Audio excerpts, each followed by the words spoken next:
কিন্তু উন্নয়নের চুনাঘাটের উন্নয়নের বেলায় আমরা এক এবং অভিন্ন। চুনাঘাটের উন্নয়নের বেলায় কারোর সাথে আপোষ করব না।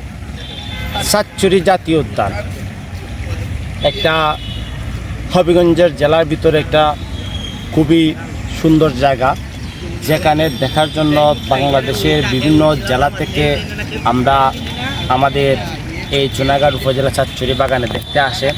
এই যে একটা জাতীয় উদ্যান, এই সাতচুরিতে সবাই দেখতে আসে। আমরা যে জাতীয় উদ্যান রয়েছে চুনাঘাট উপজেলা হবিগঞ্জ জেলার মধ্যে, এটা বাংলাদেশের একটা সম্পদ। এই সাতচুরি জাতীয় উদ্যানে আমরা বিগত দিনে দেখে আসছি যে সম্ভবত 30-35 টাকার টিকিট ছিল। আর এবছর হঠাৎ আমি নিউজ পাইলাম যে এখানে 115 টাকা টিকিট করা হয়েছে।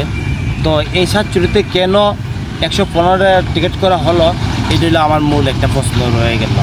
কারণ যেখানে আমাদের স্বতন্ত্র এমপি সাহেব উনি ঘোষণা করেছেন এই চুনাঘাটের পর্যটক নগরী হিসেবে উনি ঘোষণা করেছেন।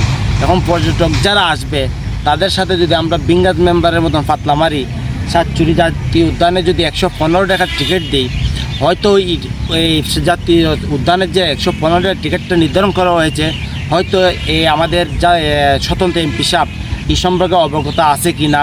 কারণ উনি হলো মানবতার কাজ করেন, বিভিন্ন সুন্দর জায়গাগুলারে উনি দর্শনার্থী হিসেবে তৈরি করেন। ওনার কার্যক্রমগুলো অত্যন্ত ভালো। হয়তো ওনার সাথে আমার রাজনৈতিক বিরোধ আছে, ওনার রাজনৈতিকভাবে ওনার আমি বিরোধী পক্ষ হতে পারি, কিন্তু ওনার ভালো কাজগুলোকে যদি আমি সমর্থন না করি তাহলে তো ওনার প্রতি অবিচার করা হবে।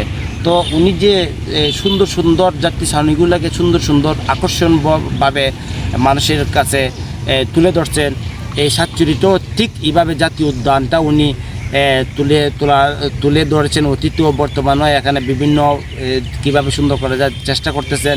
পাশাপাশি সাতচুরির পাশেই একটি রিসোর্ট তৈরি করার চেষ্টা করতেছেন। কিন্তু মূল হলো 115 টাকার টিকিট নিয়ে।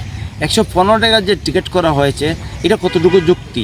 উনি যদি এই বিষয়ে অবগত হয়ে থাকেন, আমার মনে হয় না উনি অবগত আছেন। কারণ এই ধরনের বেঞ্চ আপ যাকে বলা হয় 115 টাকার টিকিট, এটা কোনোভাবেই সাতচুরিতে নেওয়ার উচিত নয়। উনি ওইটা সম্ভবত সম্মতি দিবেন না।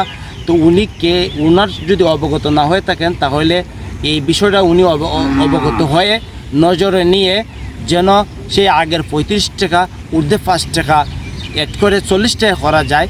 প্রত্যেক বছর যেন বিভিন্ন জিনিসপত্রের দাম বাড়ে, এই হিসেবে 5 টাকা বাড়িয়ে 40 টাকা করা যায়। কিন্তু 115 টাকা একবারে সম্পূর্ণ বেঞ্চ আপ হয়েছে।